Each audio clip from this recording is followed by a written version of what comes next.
Hi welcome to UTV. Telangana రాష్ట్రంలో మరికొద్ది రోజుల్లోనే సార్వత్రిక ఎన్నికలు సమీపిస్తున్నాయి. పార్లమెంట్ ఎన్నికలకు సంబంధించి ఇప్పటికే పార్టీలను కూడా అభ్యర్థులను ప్రకటించుకున్నాయి. ప్రచారాల్లో కూడా దూసుకుపోతా ఉన్నారు. అటు కాంగ్రెస్ పార్టీ కావచ్చు, ఒక పక్క బీఆర్ఎస్ పార్టీ, మరొక పక్క బీజేపీ పార్టీ. ఈ మూడు పార్టీల మధ్యలో పోటీ ఉంటుంది అనుకున్నప్పటికీ కూడా మరికొన్ని పార్టీలు కూడా రేపు తెలంగాణ రాష్ట్రంలో పోటీ చేయబోతున్నాయి పార్లమెంట్ ఎన్నికల్లో. సో దానికి సంబంధించి ఇప్పటికే కొత్త పార్టీలన్నీ కూడా మనకు తెలుస్తూ ఉన్నాయి. దాదాపుగా వారు కూడా ప్రచారాల్లో శరవేగంగా దూసుకుపోతున్నారు. ప్రస్తుతానికి నా ముందు కొన్ని విషయాలు మాట్లాడడానికి పీపుల్ ప్రొటెక్షన్ పార్టీ రాష్ట్ర అధ్యక్షులు సదానంద రెడ్డి గారు నా ముందున్నారు. వారిని అడిగి ఇంకొన్ని విషయాలు, వారి పార్టీకి సంబంధించిన విషయాలు కావచ్చు, కొన్ని తెలంగాణ రాష్ట్ర రాజకీయాలకు సంబంధించి కావచ్చు, ఇంకొన్ని సామాజిక అంశాల మీద కూడా వారితో మనం మాట్లాడేటువంటి ప్రయత్నం చేద్దాం. సార్ నమస్తే. నమస్కారం. సో సదానంద రెడ్డి గారు, అంటే వాస్తవానికి 18 పాయింట్లు చదువుతా ఉన్నప్పుడు అంటే సదానంద రెడ్డి గారు ఏం చేశారు అని అంటే పీపుల్ ప్రొటెక్షన్ పార్టీ అని చెప్పేసి ఒక 18 పాయింట్లు ఇక్కడ రాశారు వారు. సో ఈ 18 పాయింట్ల యొక్క పరమార్థం ఏంటి అని తెలుసుకుంటూనే ఇంకొన్ని విషయాలు కూడా మనం వారితో మాట్లాడడానికి ప్రయత్నం చేద్దాం. సో ఫస్ట్ పాయింట్ ఇక్కడ ఏం రాశారు అని అంటే సమాజంలోని ప్రజలందరూ కుటుంబ సభ్యులే, సమాజంలోని ప్రజలందరూ ఒక కుటుంబ సభ్యులే అని రాశారు ఇక్కడ. కరెక్ట్. సో అంటే ఏంటి సార్ దీని అర్థం ఏంటి, ఒక కుటుంబ సభ్యులే అని అంటే? మనము చరిత్రను పరిశీలిస్తే ప్రతి మనిషిలో 2 రకాల ఫీలింగ్స్ ఉంటాయి. మీరు ఎక్కడికైనా వెళ్ళండి, ఓకే, అమెరికా పో, ఇంగ్లాండ్ పో, ఆస్ట్రేలియా పో, ఎనీ కంట్రీ, ప్రపంచంలో ఉన్న ఎన్ని దేశాల్లోనో అన్ని దేశాల దగ్గర తిరిగిన 2 రకాల స్పందనలతో ఉన్న మనుషులే కనబడతారు. ఇక మీరు అన్నట్లు సమాజంలో ఉన్న ప్రజలందరూ ఒక కుటుంబ సభ్యులే అనే మూలాన్ని వెతికినప్పుడు దీని గురించి ఆలోచించాలి. ఓకే, ఆ 2 రకాల ఫీలింగ్స్ ఏంటివి? మీరు ఇప్పుడు నా ముందు మీరు కూర్చున్నారు, మీ దగ్గర కూడా 2 రకాల ఫీలింగ్సే ఉంటాయి, వేరే ఉండవు. వేరే అంటే ఏమి ఉండవు. కాకపోతే ఆ 2 రకాల ఫీలింగ్స్లో ఇప్పుడు నేను చెప్పేవి ఒక్కొక్క పదము ఒక్కొక్క టెక్స్ట్ బుక్, ఆ టెక్స్ట్ బుక్లోనే ఇవన్నీ విశదీకరించబడి ఉంటాయి. ఓకే, ఆ 2 రకాల ఫీలింగ్స్, ఒకటి నెగటివ్, ఇంకోటి పాజిటివ్. నెగటివ్ అంటే చెడు, అంటే శత్రువులకు సంబంధించింది. ఓకే. పాజిటివ్ అంటే మంచి, అంటే మిత్రులకు సంబంధించింది. ఏంటివి అవి? మనము ఫస్ట్ నెగటివ్ ఫీలింగ్స్ అంటే చెడుకు సంబంధించినవి: కోపము, వాంఛలు, వ్యసనాలు, అహంకారము, అసూయ, కోరికలు. ఇవి మనల్ని చెడు దారిలో తీసుకెళ్తాయి. ఇక మనల్ని మంచి దారిలో తీసుకెళ్లేటివి ధైర్యము, అంకిత భావం, జ్ఞానం, న్యాయం, ప్రేమ, ధర్మం, కరుణ. ఇవి మనల్ని మంచి దారిలో తీసుకెళ్తాయి. అంటే ఒక మనిషి అభివృద్ధి చెందనీకే, ఒక మనిషి ఆదర్శవంతంగా జీవించనీకే, ఒక మనిషి ఒక లెజెండ్గా, ఒక గైడ్గా జీవించనీకే పాజిటివ్ ఫీలింగ్స్ ఉపయోగపడతాయి. ఒక మనిషి శత్రువులుగా చెడు నథింగ్ బట్ ఇతరులను ధ్వంసం చేసేది, ఇతరులను మీద పెత్తనం చేసేటిది, ఇతరులను కించపరిచేటివి, దాన్ని మనం చెడుగా భావిస్తాం. అంటే అది ఏమవుతుందంటే సమాజాన్ని ధ్వంసం చేస్తుంది, మనుషులను కూడా ధ్వంసం చేస్తుంది. కాబట్టి ఈ 2 ఫీలింగ్స్ ప్రతి మనిషిలో ఉంటాయి. అయితే వారి వారి శక్తి, వారి వారి సామర్థ్యము, వారి వారి శౌర్యాన్ని ఆధారం చేసుకొని వాళ్ళు ఆ 2 ఫీలింగ్స్లతో సహజీవనం చేస్తుంటారు. ఏ ఫీలింగ్తో అయితే సహజీవనం చేస్తారో ఆ ఫీలింగ్ ఆధారం చేసుకొని వాళ్ళ జీవన విధానము ముందుకు పోతూ ఉంటుంది. అంతే. ఇది ఈ సమాజంలో మనం ఎక్కడికి పోయినా ఈ 2 ఫీలింగ్సే. అయితే ఈ 2 ఫీలింగ్స్ డెవలప్ కానికే మనం ఎట్లయితే దీన్ని చదవాలంటే మనకు ఆలు ఈలు తెలియాలి, ఇంగ్లీష్లో అయితే ఏబిసిడీలు తెలియాలి. అప్పుడే మనం చదవగలము, రాయగలము, వినగలము, ఇక అన్నీ. అయితే సంపూర్ణంగా ఒక అర్థవంతమైన జీవితాన్ని కొనసాగించనేవి కూడా మనకు కూడాను ఆల్ఫాబెట్స్ ఉన్నాయి. ఎందుకో సబ్జెక్టు మాట్లాడతలేరేమో అనిపిస్తుంది. లేదు, అక్కడికి వస్తున్నా, రాజకీయం దగ్గరికి వస్తున్నా. మీరు ఏదైతే సమాజంలో ఉన్న ప్రజలందరూ ఒక కుటుంబ సభ్యులే అనే క్వశ్చన్ వేశారు కాబట్టి దాని మూలాన్ని నేను చెప్తున్నాను. ఇది లేకుండా, ఇప్పుడు నేను చెప్పేది తెలియకుండా నేను రాజకీయ నాయకుడిని, రాజకీయ నాయకను అని ఎవరైతే చెప్తారో వాళ్ళకు ఫస్ట్ ఇవి తెలియాలి. ఇవి తెలియకుండా నేను రాజకీయం చేస్తున్నాను, నేను ఎమ్మెల్యేగా పోటీ చేస్తున్నాను, ఎంపీగా పోటీ చేస్తున్నాను, సమాజాన్ని ఉద్ధరిస్తాను, సమాజాన్ని మారుస్తాను అని అనటమే లోపభూయిష్టమైంది. అంటే ఆ లోపాన్ని సరి చేసుకోకపోతే అది తప్పుగా మారుతుంది. తప్పును కూడా సరి చేసుకోకపోతే అది నేరముగా మారుతుంది. నేరం చేసిన తర్వాత శిక్ష అనుభవించక తప్పదు. అయితే ఇది ఎలా ఉంటుందంటే న్యాయానికి ప్రతీకారానికి మధ్యలో ఒక అడ్డుగోడ ఉంటుంది. ఆ అడ్డుగోడ అనేది ధర్మానికి సంబంధించింది. ప్రతీకారము న్యాయం ఒకే విధంగా కనబడుతుంటాయి. ప్రతీకారము కూడా శిక్షించేదే. న్యాయం తప్పు చేసిన తర్వాత, నేరం చేసిన తర్వాత న్యాయపరంగా శిక్షించేది కూడా న్యాయమే. అయితే న్యాయం వేరు ఒక దారిలో ఉంటుంది, ప్రతీకారం ఒక దారిలో ఉంటుంది. ఆ రెండింటి మధ్య ఉండేటిది ధర్మము.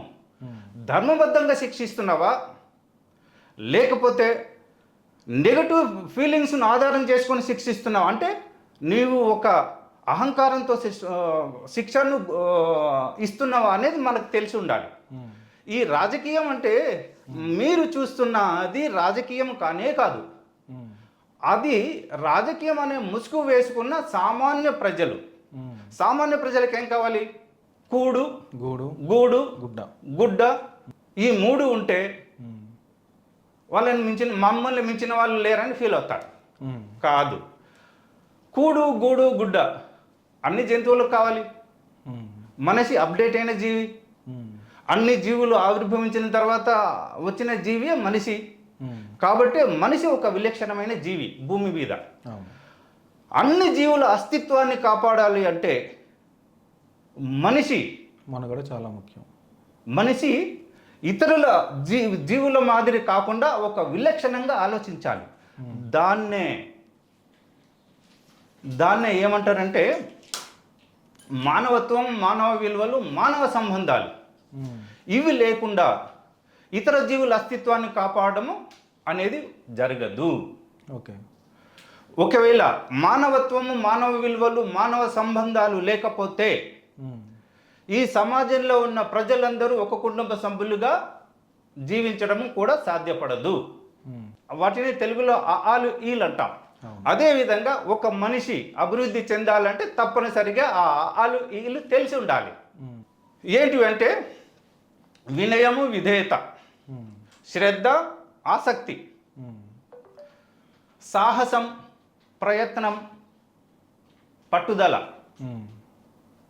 వివేకం, విచక్షణ, సంయమనం, దయ, క్షమ, త్యాగము, దానము, నమ్మకము, విశ్వాసము, సత్యము.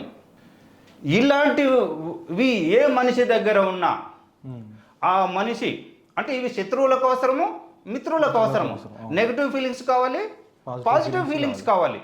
అయితే వారి శక్తి, వారి సామర్థ్యము, వారి శౌర్యాన్ని ఆధారం చేసుకొని వీటిని వృద్ధి చేసుకుంటూ ముందుకెళ్తారు. ఇప్పుడు ఎగ్జాంపుల్, శక్తి అనేది శరీరానికి సంబంధించింది. నీవు బలిష్టంగా ఉంటే నా దగ్గర శక్తి ఉంది అని అంటారు. నాకు శక్తి లేదు రాబాయ్ అంటారు. లేకపోతే శక్తి అనేది భౌతికతకు సంబంధించింది. భౌతికత పర్ఫెక్ట్ అంటే శక్తి ఉంది అనుకోవచ్చు చూడంగానే.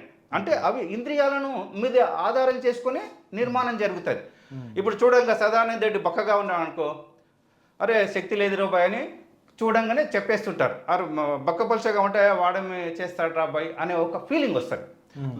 దిట్టంగా ఉంటే అరే వాడితో మనము ఫిజికల్గా కొట్లాడకపోవచ్చు, చూస్తే దిట్టంగా ఉన్నాడు, హైట్ ఉన్నాడు అని చెప్పనీకే వీలు పడుతుంది. ఇవి ఇంద్రియాలను ఆధారం చేసుకొని నిర్మాణం జరుగుతుంది శక్తి అనేది.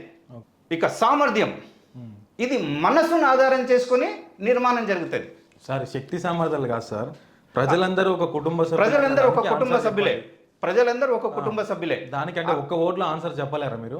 అంటే మానవత్వము, మానవ విలువలు, మానవ సంబంధాలు ఎవరి దగ్గర అయితే ఉంటావో వాళ్ళు మాత్రమే కుటుంబంలోని ప్రజలందరూ ఒక కుటుంబ సభ్యులుగా భావిస్తారు అని చెప్పగలరు.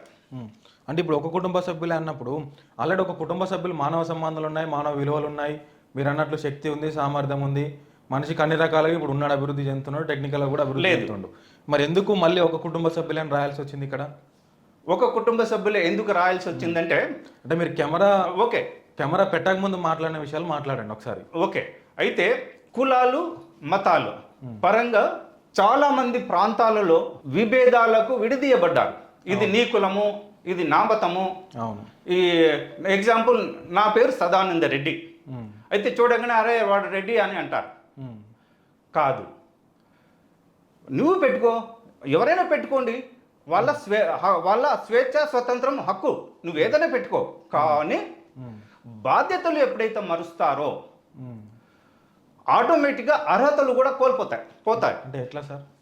ఇప్పుడు నాకు హక్కు అంటారు, హక్కు ఎగ్జాంపుల్ చెప్తున్నా, నా హక్కు రాబోయ్, నేను ఏమైనా చేస్తాను, అది నా హక్కు అన్నప్పుడు మరి నీ బాధ్యత ఏంటి? హక్కు ఉన్నప్పుడు బాధ్యతలను కూడా మర్చి ప్రవర్తించకూడదు.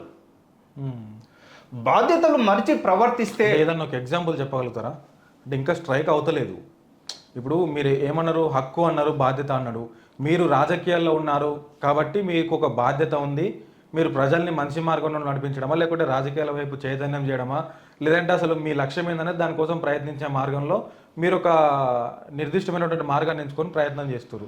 ఇప్పుడు ఏదైనా రోడ్డు పక్కన ఉన్నవాడికి వాడికి లక్ష్యం ఎందుకు, వాడికి హక్కులు ఎందుకు, వాడికి బాధ్యత ఎందుకు, వాడి పరిధిలో వాడికి ఇష్టం వచ్చినట్టు బ్రతుకుతాడు అని అంటే మీరు ఏమంటారు? పూర్వకాలంలో రాజులు ఉండేవాళ్ళు. కాలానుగుణంగా మార్పులు చేర్పులు జరుగుతూ ప్రస్తుతం రాజులు, సామంతులు, చక్రవర్తులు వాళ్ళ ప్లేస్లో రాజకీయ నాయకుల వచ్చేసారు. ఇంతకు రాజకీయం అంటే ఏంటి? ఎవరు ఎన్ని రకాలుగా చెప్పినా పీపుల్ ప్రొటెక్షన్ పార్టీ అధినేత సదానంద రెడ్డి గారు ఒకటి చెప్తారు. ఏంటిదంటే, ఏ మనిషి అయితే కోరికలను అదుపు చేస్తారో, కోరికలను ఆధీనంలో తీసుకుంటారో వాళ్ళే రాజకీయ నాయకులుగా గుర్తించబడతారు. మిగతా ఎవరు రాజకీయ నాయకులు కాదు. అంటే ఏమన్నా సంబంధం ఉందా సార్? అసలు కోరికలకి రాజకీయానికి ఏమైనా సంబంధం ఉందా అసలు? ప్రజలను నువ్వు ఎలా ఫీల్ అవుతున్నావు? ప్రజల్ని నా కుటుంబ సభ్యులాగా ఫీల్ అవుతున్నాం. ప్రజలను నేను కోరికలుగా, రాజకీయ సామాన్యుల గురించి మాట్లాడుతున్నాను, రాజకీయ నాయకుల గురించి మాట్లాడుతున్నాను.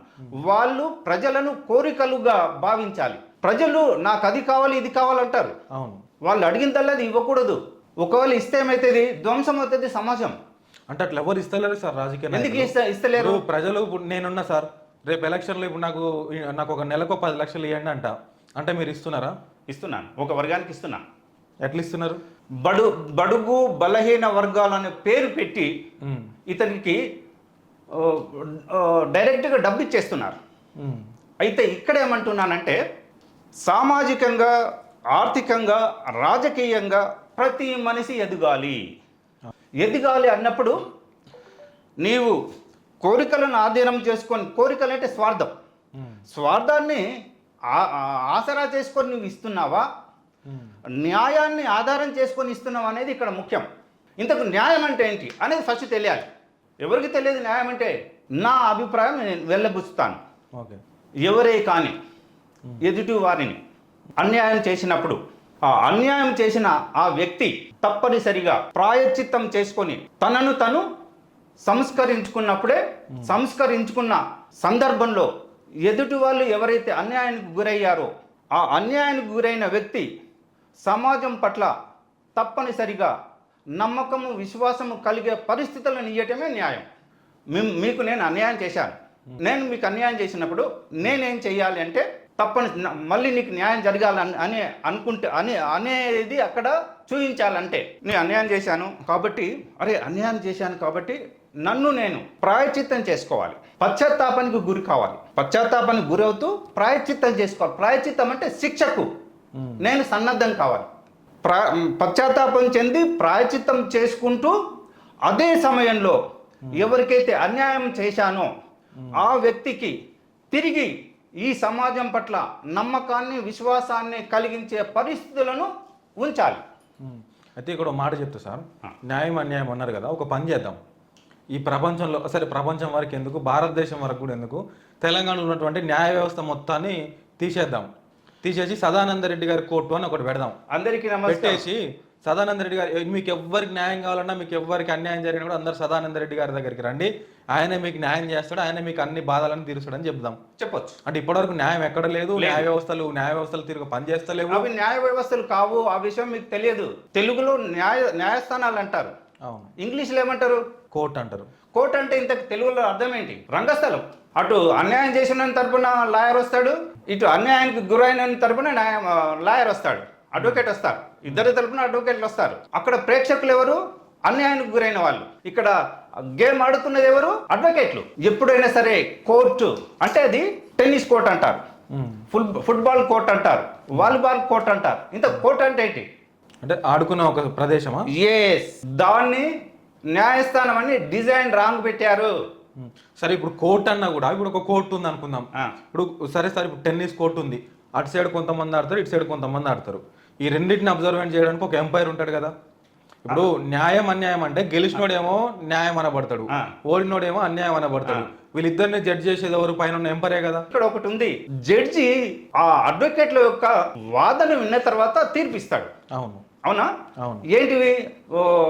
మన చట్టాలకు ఏం కావాలి? మన చట్టాలకు ఏం కావాలి? సాక్ష్యాలు కావాలి, రుజువులు కావాలి. అవును. అవి లేకపోతే కోర్టు కొట్టేస్తుంది. అయితే చట్టము వేరు, న్యాయము వేరు, ధర్మము వేరు. ఆ విషయాలు చాలా మందికి తెలియవు. ఇప్పుడు చాలా మంది కోర్టులో 30 సంవత్సరాలు 40 సంవత్సరాలు చనిపోయినా కానీ ఆ కేసెస్ తీర్పు వెలువడటం లేదు. కారణం ఏంటంటే సాక్ష్యాలు రుజువులు సరిగ్గా లేనప్పుడు అవి పెండింగ్లో పడిపోతాయి. అది చట్టానికి కావాల్సింది అంతే, న్యాయానికి అది కాదు కావాల్సింది. ఒక మాట పెండింగ్ లో పడితే అన్నట్టు కాబట్టి నాకు ఒక విషయం గుర్తొచ్చింది. అంటే జస్ట్ మీకు క్లారిఫికేషన్ చేయడం కోసమే. నిన్న ఏపీలో అనుకుంటా వైసీపీకి సంబంధించిన ఒక ఎమ్మెల్సీ గారు అప్పుడెప్పుడో 28 సంవత్సరాల కింద శిరోముండనం కేసులో అంటే గుండు చేయించడం కేసులో అప్పుడు ఆయన మీద కేసు అయింది. కోర్టు అప్పటి నుంచి కూడా దాన్ని తీర్పు ఇవ్వలేదంట. సో 28 సంవత్సరాల తర్వాత ఆయనకి నిన్ననో మొన్ననో జైలు శిక్ష వేసింది, ఒక 2 సంవత్సరాలు వేసి ఎంతో కొంత జరిమానా విధించింది. అంటే మీరు తీర్పు అనే దానికి నాకు ఆ విషయం గుర్తొచ్చింది. ఆ తీర్పు వేరు, ఈ న్యాయం వేరు. అవి చట్టాలను ఆధారం చేసుకొని వచ్చే తీర్పులు, అవి న్యాయాలు కావు. ఇంతకుముందే నేను చెప్పాను, ఒక మనిషి తన ఎదుటి వాళ్ళకు అన్యాయం చేసినప్పుడు ఎవరైతే అన్యాయం చేశారో ఆ మనిషి తప్పనిసరిగా ప్రాయశ్చిత్తం చేసుకోవాలి, పశ్చాత్తాప పడాలి. ఒకవేళ ఇవి రెండూ లేవు, అది దాన్ని న్యాయం అనడానికి లేదు. పశ్చాత్తాప పడుతూ ప్రాయశ్చిత్తం చేసుకొని అదే సమయంలో సేమ్ టైంలో ఎవరైతే అన్యాయానికి గురై ఉన్నారో వాళ్లకు తిరిగి సమాజం పట్ల నమ్మకము విశ్వాసం కలిగించే పరిస్థితులను ఇవ్వాలి. అప్పుడే అది న్యాయం అంటారు. ఓకే, అంటే ఎట్లా సార్? ఇప్పుడు అన్యాయం చేసిన వాడికి ఏముంటుంది అని అంటే, నేను ఎంతసేపు తప్పించుకోవాలి, నేను ఎంతసేపు కాపాడబడాలనే ఉంటుంది వాడికి. అన్యాయం చేయబడడానికి ఏముంటుంది అంటే, నాకు న్యాయం జరగాలనేటువంటి ఆలోచన వానికి ఉంటుంది. సో ఇప్పుడు వీడు ఏం చేస్తున్నాడు? వీడు ఎంతకున్నా దొరుకుతలేడు, సాక్ష్యాలు ఇస్తలేడు. మీరు అన్నట్టు చట్టాలలో, న్యాయాలలో, ధర్మాలలో వీని పేరు ఎక్కడా కనిపిస్తలేదు. కానీ అన్యాయం చేయబడ్డోడు ఇంకా అన్యాయం చేయబడ్డం తీరుగానే ఉంటుండు, అన్యాయం చేసినోడేమో ఎప్పటికీ దొరకకుండా పోతుండు. అంటే ఈ రెండింటికి పరిష్కారం ఎట్లా అంటే ఏం చెప్తారు? ఇవి న్యాయస్థానాలు కానప్పుడు దుస్థితి ఈ విధంగానే ఉంటుంది కదా. అవి కోర్టులు అయినప్పుడు దుస్థితి ఈ విధంగానే ఉంటుంది. ఎప్పుడైనా సరే చట్టాలు భౌతికతను ఆధారం చేసుకొని నిర్మాణం జరుగుతాయి. న్యాయానికి భౌతికతతో సంబంధం లేదు, అది భావవాదానికి సంబంధించింది. అయితే ఎగ్జాంపుల్ చెప్తాను. అయితే ఇవి నిజము చట్టాలకు సంబంధించింది, వాస్తవము న్యాయానికి సంబంధించింది. ఓకే, ఇప్పుడు మనం ముగ్గురం ఉన్నామండి. అవును, నీవు నేను ముగ్గురం ఫ్రెండ్స్ము. నువ్వేం చేసావంటే, నేను కరోడుపతిని, నీ దగ్గర డబ్బులు లేవు. నేనేం చేశానంటే, నీవు నాకు ఒక 10 లక్షలు అప్పడిగినావు.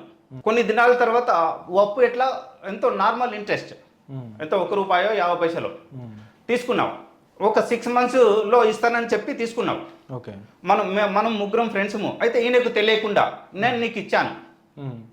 ఇచ్చినప్పుడు 6 months టైం పెట్టి తీసుకున్నావు. అంత లోపల నేనేం చేశాను? కాలం చేశాను, చనిపోయాను. ప్రూఫ్లు లేవు, ఏం లేవు. ఓకే, అయితే చనిపోయిన తర్వాత ఇంట్లో మా ఆవిడకు అనుమానం వచ్చింది, డబ్బు ఇక్కడ ఇంత ఉండాలి, తగ్గిపోయింది. ఎవరికో ఇచ్చి ఉంటాడు. ఎవరికి ఇచ్చిండో, దొంగతనం జరిగిందా ఏం జరిగిందో ఆమెకు తెలియదు. ఆమె ఏం చేసింది? పోలీస్ స్టేషన్లో ఎఫ్ఐఆర్ కంప్లైంట్ ఇస్తే ఎఫ్ఐఆర్ ఇష్యూ చేశారు. వాళ్ళు ఏం చేశారు? కోర్టుకు సబ్మిట్ చేశారు. సబ్మిట్ చేస్తే కోర్టుకి ఏం కావాలి? సాక్ష్యాలు కావాలి. అయితే కోర్టు ఏం చేసింది? డేట్ వచ్చింది, డబ్బులు తీసుకున్న వాళ్ళు, దొంగతనం జరిగిందనే కేసు పెట్టిన వాళ్ళు కోర్టుకు అటెండ్ అయ్యారు. అటెండ్ అయితే జడ్జి ఏమన్నాడు? ఇంట్లో డబ్బులు పోయినవని పోలీస్ స్టేషన్లో కంప్లైంట్ ఇచ్చిన ఆమెకు క్వశ్చన్ వేసాడు, ఏమైనా ప్రూఫ్లు ఉన్నాయా? అవును. లేవు. కాబట్టి అమ్మ నీ దగ్గర సాక్ష్యాలు లేవు, ఆధారాలు లేవు, కాబట్టి కేసు కొట్టేస్తున్నానని చెప్పేశాడు. ఓకే. అయితే అది చట్టం, చట్టానికి సాక్ష్యాలు రుజువులు లేవు కాబట్టి కొట్టేస్తారు. అవును. న్యాయానికి ఏం కావాలి? వాస్తవం కావాలి. నువ్వు డబ్బులు తీసుకున్నావు, తిరిగి ఇచ్చే బాధ్యత నీది. న్యాయం యొక్క పిన్ పాయింట్ అది వాస్తవం. వాస్తవానికి తీసుకున్నావు, ఇచ్చేసేయాలి. దానికి సాక్ష్యాలు రుజువులతో ఆ పని లేదు. న్యాయంగా నేను తీసుకున్న డబ్బులు అది తిరిగి ఇచ్చేస్తున్నా, అది న్యాయము. చట్టానికి ఇచ్చే అవసరం లేదు, న్యాయానికి ఇవ్వాలి. కాబట్టి ఈ విధంగా న్యాయము చట్టానికి ఉన్న భేదాన్ని చెప్తున్నా నేను. ఇంకా క్లియర్గా చెప్పాలంటే చిన్న ఎగ్జాంపుల్ చెప్పేసి ఇది మ్యాటర్ మనము వాస్తవ రూపంలో ఒక స్వచ్ఛ నిజము ఎలాంటిదంటే, ఎగ్జాంపుల్, ఉదయం పూట సూర్యుడు తూర్పున ఉదయిస్తాడు, పడమర అస్తమిస్తాడు. ఇది నిజం, కన్నులు చూస్తున్నాయి కాబట్టి, అంటే భౌతికత. వాస్తవానికి సూర్యుడు ఎక్కడ ఉదయించాడు, ఎక్కడ అస్తమించాడు. ఎందుకు అలా మనకు కనబడుతుంది? భూమి తన చుట్టూ తాను తిరుగుతుంది కాబట్టి మనం అలా చూడగలుగుతున్నాం. వాస్తవం అది, వాస్తవంకి కనపడదు మనకు. భూమి చిన్నగా లేదు, మన కంటి చూపుకు అందనంత దూరంలో భూమి వైశాల్యం ఉంది. కాబట్టి మనకు భూమి తిరుగుతున్నట్లు కనపడటలేదు. కనపడనంత మాత్రాన తిరుగుతలేదని చెప్పనికి లేదు. వాస్తవానికి ప్రూఫ్లు అవసరం లేదు. కాబట్టి నిజమేమో చట్టం, వాస్తవమేమో న్యాయము, ధర్మమేమో ఈ రెండు. ఏది న్యాయము ప్లస్ చట్టం రెండు కలిపితే ధర్మము.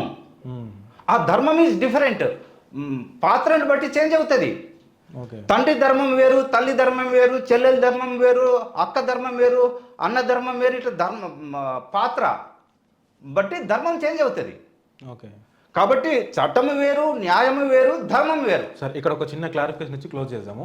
మీరు ఇందాక అన్నట్లు న్యాయం అని చెప్పినారు కదా, అంటే డబ్బులు తీసుకున్నాడు, ఆ చట్టం విషయానికి వస్తే డబ్బులు తీసుకున్నాడు, సైలెంట్ గా ఉన్నాడు, న్యాయమూర్తి ఏం అడిగిండు, అమ్మ సాక్ష్యాధారాలు ఏం లేవు కాబట్టి ఈ కేసు కొట్టేస్తున్నా, నువ్వు ఇచ్చే అవసరం లేదు చెప్పిండు. అయితే ఇక్కడ ఏమైతుందంటే, ఇప్పుడు డబ్బులు తీసుకున్న వాడు బాగానే ఉన్నాడు, అది చట్టానికి సంబంధించి ఇచ్చే అవసరం లేదు. డబ్బులు ఇచ్చినోడు ఏం చేసిండు పాపం, ఆయన కాలం చేసిండు, వాళ్ళ ఫ్యామిలీకి డబ్బులు అవసరం ఉన్నాయో తగ్గినాయో తర్వాత విషయం. అక్కడ ఆమెకైతే అన్యాయం జరిగింది, ఆమెకు ఆయనకు ఎవరికి చట్టంతో సంబంధం లేదు. అయితే ఇక్కడ ఈ న్యాయ వ్యవస్థలు అనేది సాక్ష్యాధారాల మీద పనిచేసినప్పుడు అంటే వీటికి అంతం అనేది లేదా, అంటే దీనికి ఈ విషయంలో న్యాయం జరగాలంటే ఎట్లా మరి? ఇప్పుడు నేను తీసుకున్న వాడిగా నాకేముండదు, నేను ఇయ్యను అని అంట, అంటే నాకు న్యాయం లేదు, ధర్మం లేదు, నాకు అయినా పట్టించుకోను, డబ్బులు తీసుకున్నా నేను వాడేసుకున్నా, వానికి ఏందులో ఇచ్చేది, ఇచ్చినోడు లేడు కదా, వీళ్ళతో ఏంది నేను సమాధానం చెప్పేది అనే ధోరణిలో నేనుంటా. అవును, అప్పుడు అక్కడ వాళ్ళు ఇబ్బంది పడుతుంటారు కదా, అంటే వీటికి పరిష్కారం అనేది లేదా? ఉంది. ఎట్లా? ఏదైతే డిజైన్ రాంగ్ ఉందో దాన్ని మళ్ళీ రైట్ డిజైన్ చేయాలి.